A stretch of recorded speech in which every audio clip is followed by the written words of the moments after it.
Chapter 7 బ్రహ్మకుమారుల జననం మనస్సు నుండి జన్మించిన ఋషులు.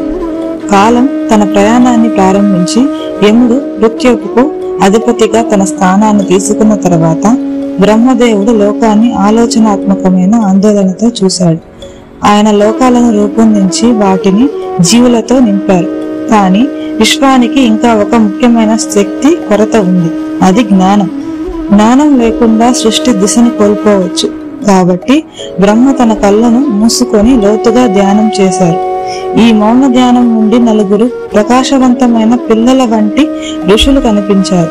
శరీరం నుండి కాక ఆయన దివ్యమైన మనస్సు నుండి జన్మించారు. వారు సనక, సనందన, సనాతన మరియు సనత్ కుమార. నిర్మలమైన జ్ఞానం యొక్క మొదటి జీవులు. ప్రకాశవంతమైన, ప్రశాంతమైన మరియు శాశ్వతమైన ఈ కుమారుల హృదయాలు కోరికల నుండి విముక్తమై ఉన్నాయి.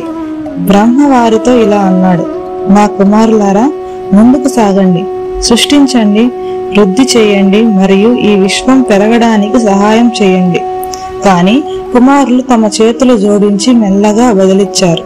ఓ తండ్రి, మేము కేవలం భక్తి మార్గంలో నడవాలని కోరుకుంటున్నాము. లౌకిక సృష్టి మా హృదయాలను ఆకర్షించడం లేదు. వారి మాటలు స్వచ్ఛమైనవి మరియు శాంతియుతమైనవి. అయినప్పటికీ బ్రహ్మ నిరాశ చెందారు, ఎందుకంటే సృష్టిని కొనసాగించడానికి ఆయనకు వారి సహాయం అవసరం.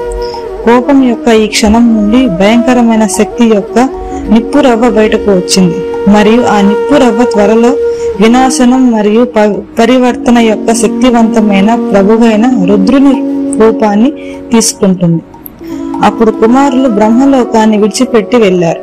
వారు వెళ్లిన చోటల్లా ప్రశాంతతను మరియు కాంతిని వ్యాప్తి చేశారు. వారు ఆధ్యాత్మిక సత్యానికి మొదటి గురువులు అయ్యారు. జ్ఞానం పవిత్రత మరియు అంతర్గత శాంతి నుండి పుడుతుందని చూపించారు. ఈ విధంగా బ్రహ్మ యొక్క మనస్సు నుండి జన్మించిన నలుగురు కుమారుల ద్వారా విశ్వంలో జ్ఞాన ప్రయాణం ప్రారంభమైంది. నేను చేసే వీడియోస్ మీకు నచ్చినట్టయితే లైక్ చేయండి, మీకు తెలిసిన వాళ్ళకి షేర్ చేయండి, అండ్ మరిన్ని వీడియోల కోసం నా ఛానల్ని సబ్స్క్రైబ్ చేయండి. Thank you.